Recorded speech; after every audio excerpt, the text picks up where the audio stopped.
Quando os europeus chegaram aqui no começo do século XVI, o Brasil não existia. Eles encontraram uma terra densamente povoada, ao contrário do que se imagina, por populações na costa brasileira muito semelhantes entre si do ponto de vista da língua e da cultura, ao longo de quase toda a costa brasileira, que vieram a ser conhecidos como Tupi, Tupi-Guarani. Uma coisa importante de se observar é que os europeus foram extremamente bem recebidos ao chegarem ao que viria a ser o Brasil. Os europeus foram muito bem tratados, desde a Carta do Caminha se pode ver isso. Foi à medida em que eles foram se revelando sua verdadeira face, isto é, de uma civilização movida pela cobiça, pela violência, né, e pelo desprezo pelo outro, eles foram começando a ser tratados como, digamos, mereciam, e foram começando a entrar na categoria de inimigos. E aí começaram a ser também capturados e eventualmente executados e devorados cerimonialmente. Mas nunca foram os inimigos prediletos dos índios. Os inimigos prediletos dos índios eram outros índios. Os europeus estavam ou muito abaixo ou muito fora do sistema, digamos, da humanidade verdadeira definida pelos índios.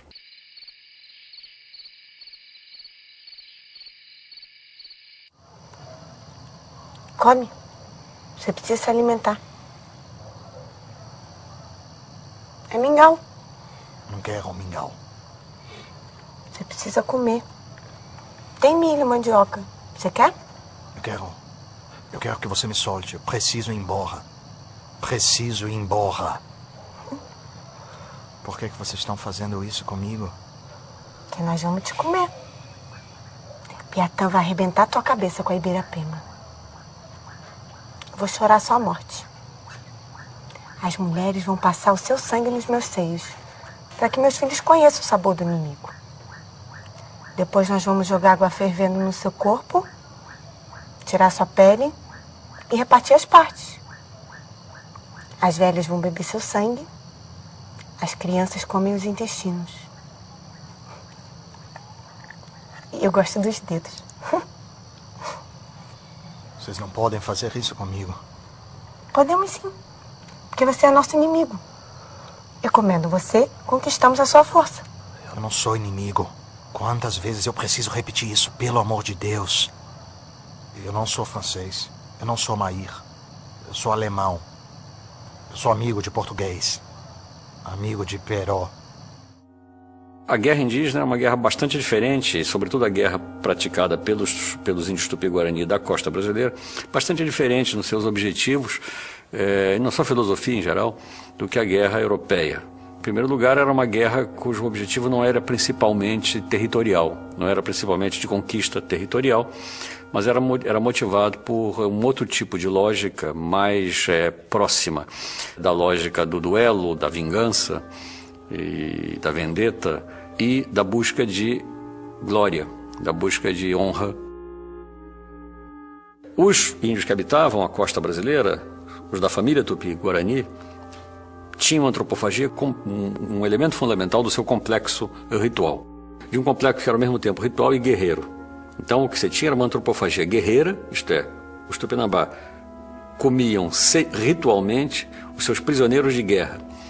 Então eles não comiam qualquer pessoa e não comiam porque estavam com fome. Eles capturavam, executavam e devoravam cerimonialmente os prisioneiros de guerra.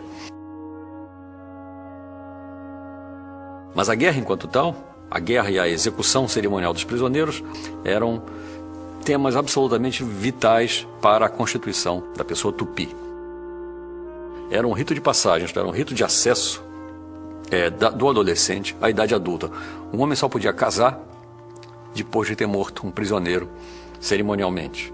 Portanto, o homem só podia ter filhos oficialmente depois de ter morto um prisioneiro. Ou seja, a própria reprodução física da sociedade, nesse sentido, dependia desse sistema ritual de captura e execução de prisioneiros de guerra.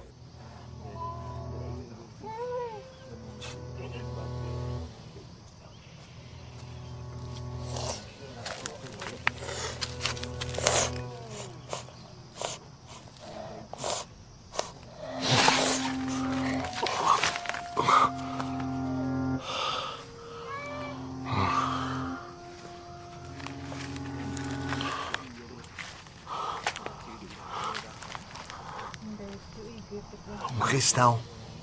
Um cristão! Obrigado, meu Deus. Obrigado por mandar um cristão para me salvar desses infiéis. Por esse milagre eu te agradeço.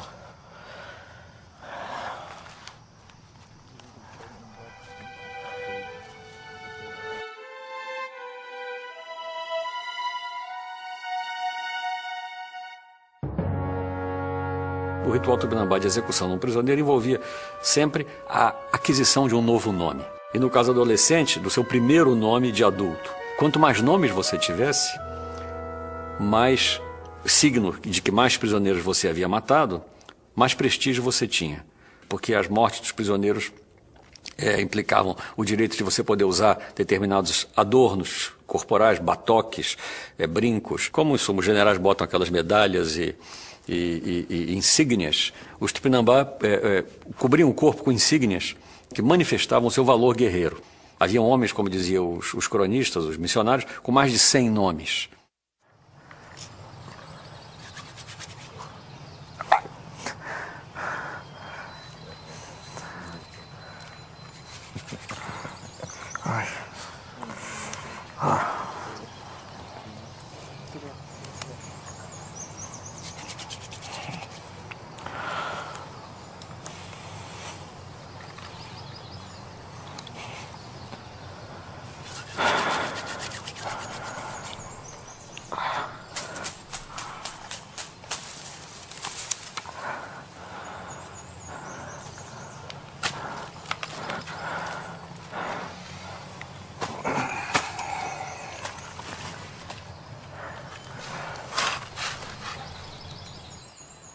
Sou Pero Dias, de Lisboa.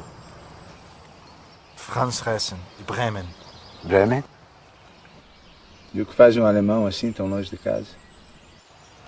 Sou artilheiro, lotado no Feitorio de Cabo Frio. Mas estavas a léguas de Cabo Frio quando te encontraram. Eu e meus companheiros estávamos caçando, nos perdemos. Péssima região para se perder. Infestada de tupinambás, povo cruel, violento. Bem diferente dos tupiniquins. E pior, amigados com os franceses canalhas.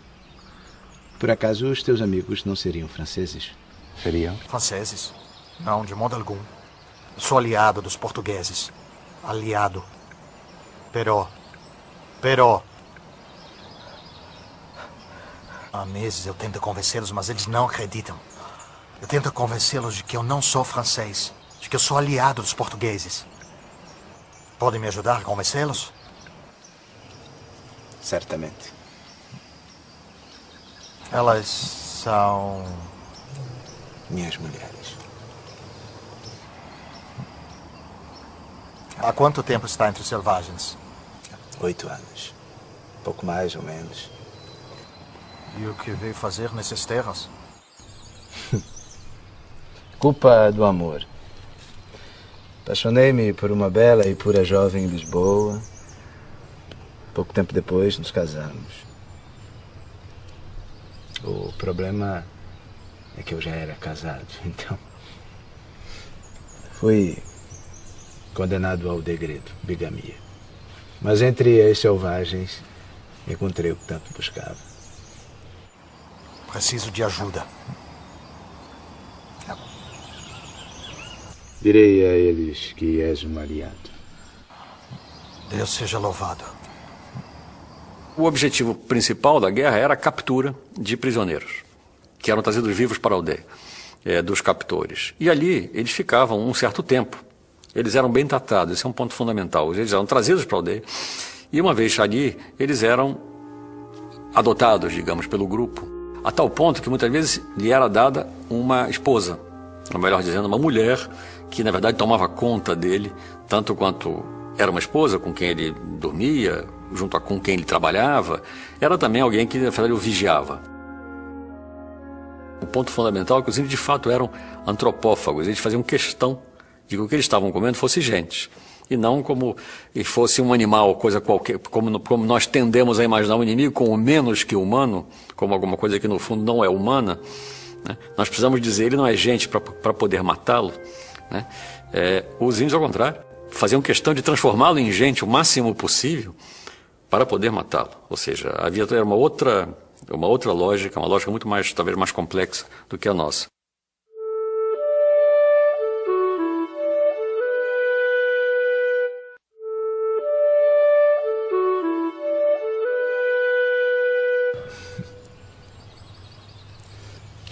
Mas eu estava cá a pensar, se te livro de seres devorado, é óbvio o teu lucro.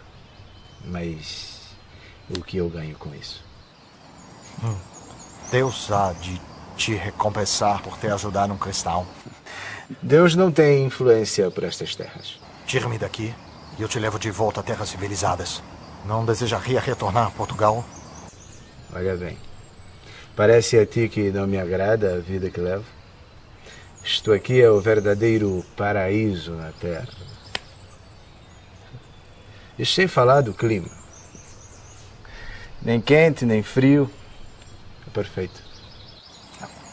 Peço ao Quanti será tua. Eu te faço um homem rico. Sabes quem é rico por estas terras? Aquele que tem muitas penas de pássaros.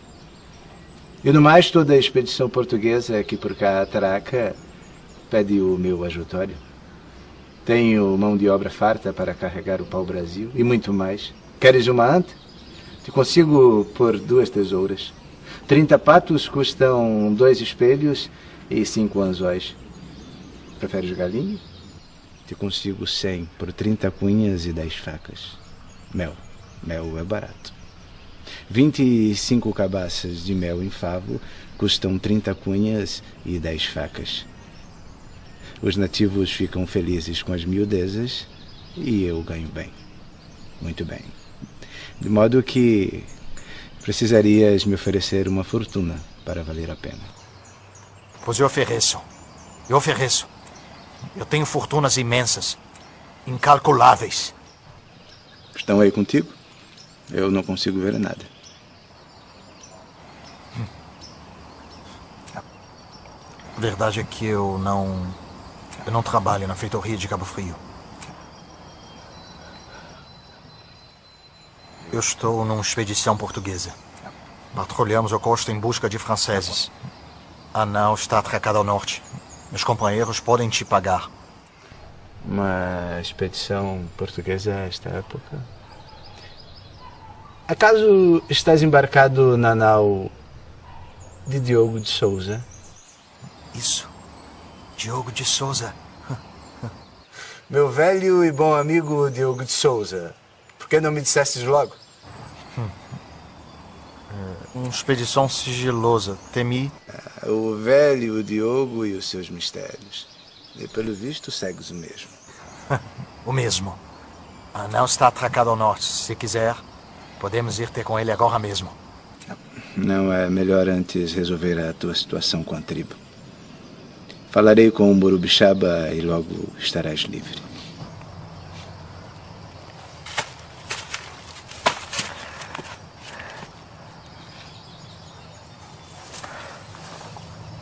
Senhor, protegeu-me até agora. Continua meu protetor. Das profundezas do infortúnio, rogo por ti.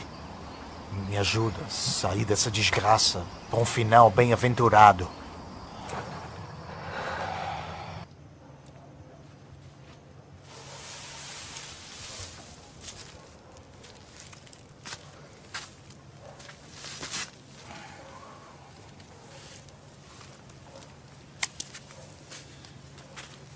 Então, Peró ou Mai?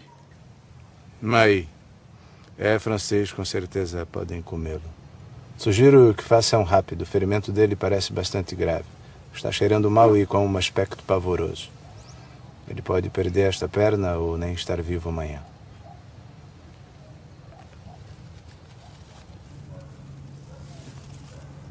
Cacador? O prisioneiro era, como eu disse, humanizado, socializado, naturalizado dentro do grupo. Casava, tinha filhos, eventualmente, com essa mulher que cuidava dele. Mas chegava um momento em que ele devia ser executado.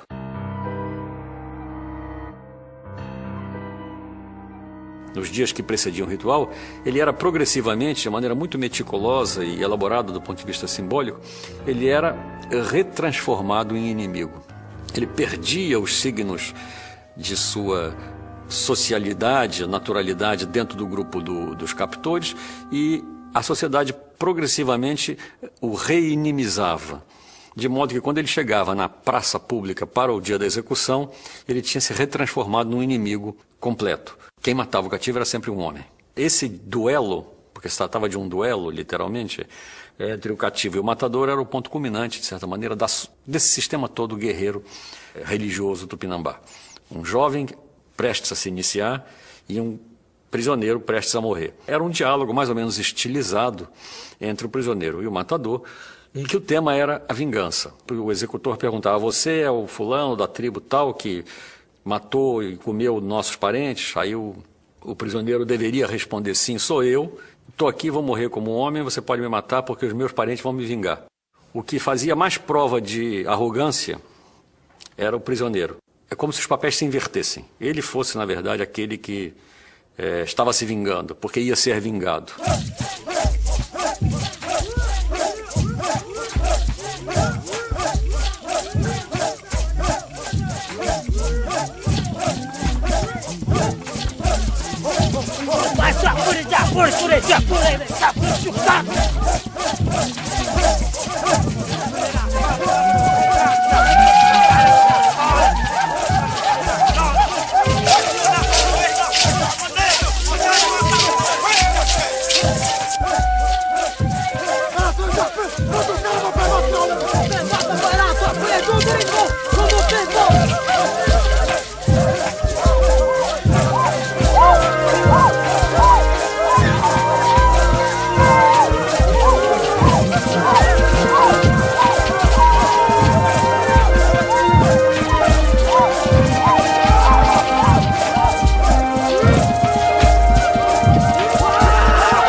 Assim que o prisioneiro era morto, o executor não só não comia do prisioneiro, porque o prisioneiro era em seguida, assim que o prisioneiro morria, ele era entregue às mulheres que o iam, como se diz, esquartejar, cortar, preparar, cozinhar e dar para os convidados comerem, né?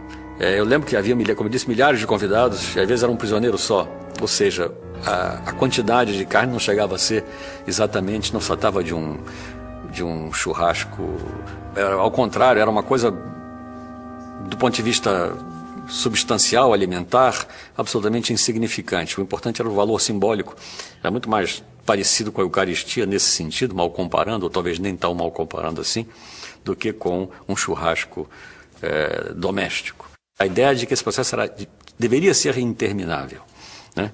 Porque a sociedade toda se movia, andava em torno dessa cerimônia, né? É ela que fazia o tempo, de certa maneira, andar para frente. Eu precisava matar um inimigo para poder ter filhos, meus filhos que vão me vingar quando eu for morto na guerra, e assim o processo ia andando. Você prometeu que ia me salvar. Meu grande amigo Diogo de Souza morreu faz 3 anos. Eu vou morrer. Mas os meus aliados vão vir me vingar. Os franceses e os tupinambás vão matar e devorar cada um de vocês!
Quando os europeus chegaram aqui no começo do século XVI, o Brasil não existia.